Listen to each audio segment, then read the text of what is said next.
Ah, salut, salut les mecs, la caméra elle est là. Ouais, bon, dis donc, je vais vous présenter un truc aujourd'hui parce que ça concerne les tags et les graffitis. Il faut savoir que ces connards de la mairie de Paris sont en train d'organiser avec ces connards de Whig une énorme campagne pour tout détruire. Alors les gars, faut pas vous laisser faire. Donc on va d'abord regarder un petit peu ce que c'est que le tag et le graffiti. À tout de suite. Bonsoir, ici Jean-Louis de la râtelière de TF0. Je vous parle actuellement du kilomètre 23, c'est-à-dire au carrefour du boulevard Saint-Michel et de l'Odéon. À l'instant même, la bataille de Paris, des murs de Paris fait rage. L'ensemble des troupes du général Bouygues viennent de contre-attaquer avec tous les moyens lourds, c'est-à-dire l'ensemble des véhicules, des lances, des balais et tout pour repousser les taggers qui, eux, au contraire, procèdent à une guerre de commandos, de petits groupes mobiles de 3 à 10 personnes maximum évidemment créent beaucoup, beaucoup de difficultés. Et oh, attention, ma position est difficile comme je prends des photos en même temps. Vous voyez là, une bombe qui vient de passer.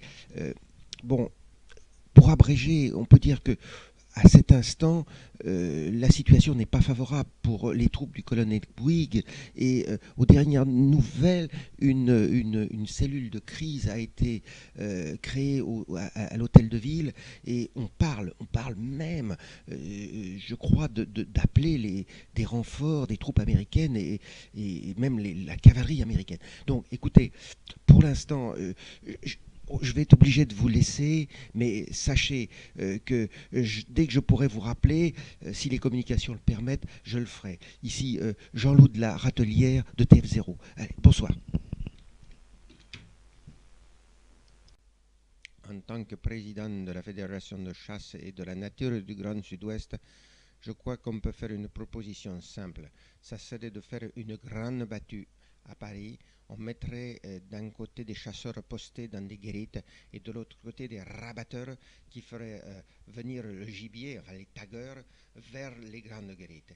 Et comme ça, je crois qu'on pourrait résoudre la question. Et comme nous sommes soucieux de la protection de la nature, bien sûr, il serait hors de question de faire la chasse toute l'année. On pourrait fort bien, de façon à protéger l'espèce, faire une chasse qui durerait par exemple 7 mois de l'année, 8 mois de l'année, de façon à laisser une période de reproduction. Donc je crois que c'est une proposition raisonnable que les écologistes pourraient sans doute appuyer à la prochaine loi sur l'évolution de la chasse en France, la chasse et la nature et protection de l'environnement. Bonsoir. Cool, mec, cool. Tu sais, moi je sais bien, mais peace, peace. Tu sais, faut pas s'énerver. Oh, mais en 68, c'était les pavés, c'était pas les petits trucs maintenant. Non, il faut rester calme. Écoute, allez, tu me fais marrer. Tiens, allez, tu veux fumer un joint, quelque chose? Rien, tu verras, tu te sentiras mieux après. Buongiorno, io sono il professor Taglieri di Parma, specialista della lotta contro le graffiti in Italia. Ma che la situazione in Italia è molto più facile che in Francia. Perché? Perché il problema in Italia è les fabricants de bombes, you know, de bombes, de bombes, ils sont en grève. Alors, évidemment, c'est pour les taggeurs et les taguiers, les graffiteurs, c'est quand même plus difficile. Mais, you know, vous savez, en Italie, très inventif. Hein, alors, on a une idée, les taggeurs, ils ont fabriqué des bombes des bombes, mais c'est des bombes à l'eau. Oui, c'est des bombes avec. Et non, non, astipusmente, non, non, non, San Pellegrino, no, San Pellegrino, et puis colorante, et si, c'était muy bello, oh yes, si, muy bello, fresque, Michelangelo, ma che è più facile per moi perché l'eau lave. Quand il pleut, les fresques descendent et puis on peut laver aussi. Alors, c'est beaucoup plus facile. Et puis, c'est très intéressant. Si vous voulez des bombes avec à l'eau comme ça, je peux aussi vous en procurer. Mon cousin qui a une petite entreprise de pharmacie, de polypharmaceutique, a fabriqué aussi quelques-unes de ces bombes à l'eau avec du San Pellegrino et pas très cher. Pourrait donner, par exemple, au lieu de 12, 13 ou 14. Non, vous n'êtes pas intéressé. C'est dommage parce que c'est ce truc qui est dans les mains, on ne peut pas parler, on ne peut pas discuter.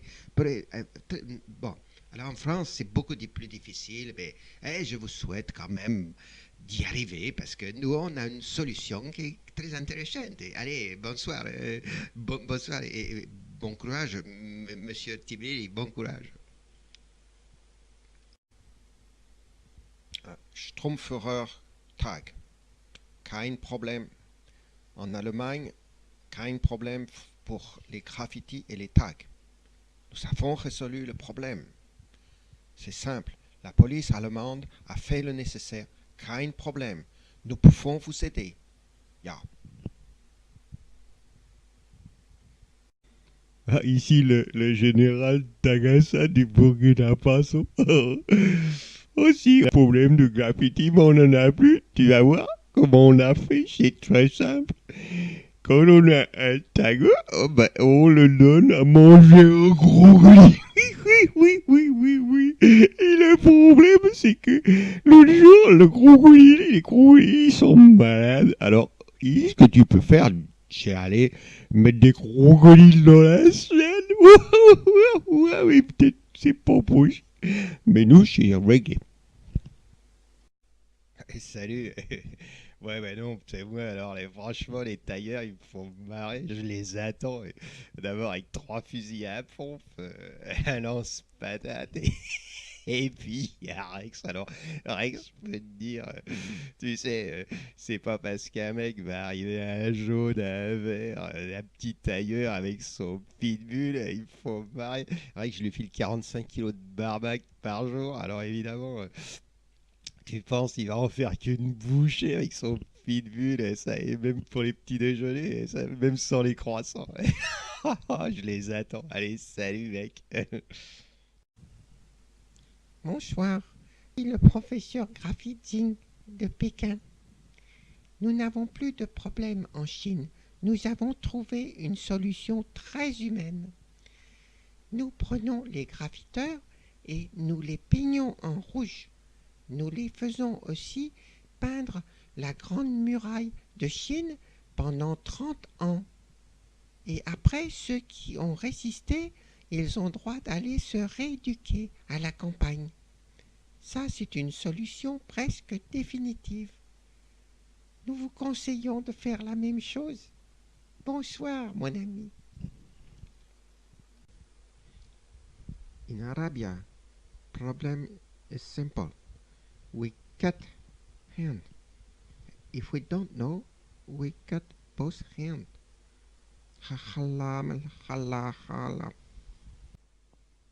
Écoutez, je ne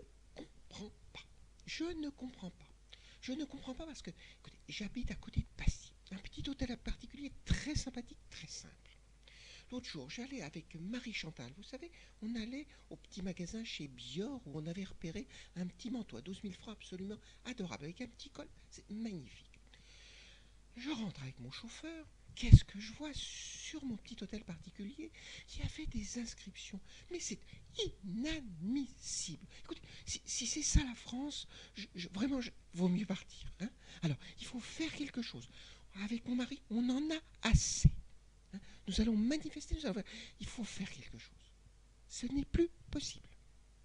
Allez. Bonsoir. Je suis le général US Tiger et je suis en charge aux États-Unis de la lutte contre le graffiti. Comme vous le savez, votre gouvernement et mon gouvernement m'ont donné la mission de venir vous aider à Paris.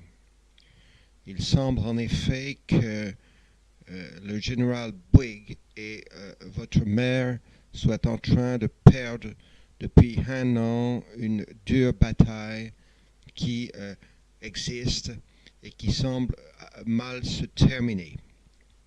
Aussi, j'ai décidé d'envoyer en renfort 10 000 US troops, 3 aircraft carriers et un certain nombre d'avions pour remplir cette difficile mission. Comme vous le savez peut-être pas, il y a peu d'options pour gagner. La première et la plus simple, ce serait de bombarder la capitale. Mais il semble aujourd'hui que votre gouvernement ne soit pas tout à fait pour ou encore prêt. La deuxième, qui me semble être aussi très intéressante, ce serait de laver en bombardant un nouveau produit qui a été mis au point par la CIA et un certain nombre d'US laboratoires pour laver toute la cité.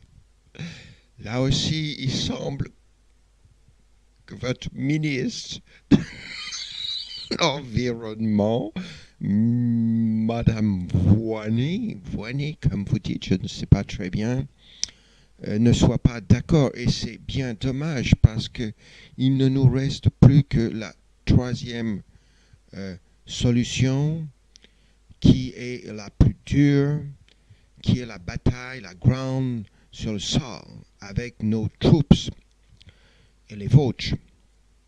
Et ça peut prendre un certain temps. Ça risque d'être une bataille quartier par quartier, maison par maison, mur par mur. Évidemment, nous ne pouvons pas déterminer au préalable tous les risques de casualties, de victimes possibles. Mais comme nous l'avons déjà fait, nous sommes auprès de la population européenne et française lorsqu'il y a des graves difficultés. Good luck. See you soon. Batochka, pourquoi appeler encore américain alors que France et Russie sont si près? Char russe prêt à intervenir à Paris immédiatement. Bonsoir, ici le professeur Butré. Écoutez, je suis très heureux parmi vous ce soir et je crois qu'il faudrait quand même qu'on parle bien sûr de cette bataille, de cette guerre à Paris. Écoutez, certains ont vraiment un peu exagéré. Du reste, je ne devrais pas déjà dire un petit peu de mal de certains de mes éminents collègues. Mais enfin, peut-on dire la bataille des murs de Paris, ça a quand même une connotation qui est peut-être un peu exagérée. Bon, enfin, toujours été, je ne suis pas là pour polémiquer. Il faudrait simplement qu'on rappelle toutes les études que j'avais faites et tous les avertissements que j'avais donné dans un certain nombre de ces grands moyens de presse qui permettent de faire parvenir à l'ensemble de la masse les informations fondamentales. Écoutez, bon, on résume. En effet, actuellement, il y a une bataille sur les murs de Paris, il y a une bataille d'un certain nombre de jeunes. Alors, est-ce qu'il faut les condamner? Je crois que c'est une polémique qui est inutile. Est-ce qu'il faut les aduler? Peut-être, mais je vous renvoie à tous les ouvrages que j'ai faits sur la question. D'abord, il faut faire une analyse poussée. Quand on regarde les ouvrages, mais vraiment, j'ose à peine dire lamentables, de mes éminents confrères, on comprend pourquoi la situation en est arrivée là. Enfin, je vous renvoie à toutes mes émissions, tous mes ouvrages chez Galipard, et d'un autre, je cite simplement celui-ci, les graffitis de Paris que j'ai édité, vous vous rendez compte? Si je me rappelle bien, ça doit faire... ça fait bien 7-8 ans la première fois que j'en ai parlé. Bon, enfin, écoutez, ce soir, je suis là simplement pour vous aider modestement, pour apporter ma toute petite pierre, de façon que nous comprenions ce problème. Voilà. Allez, à tout à l'heure.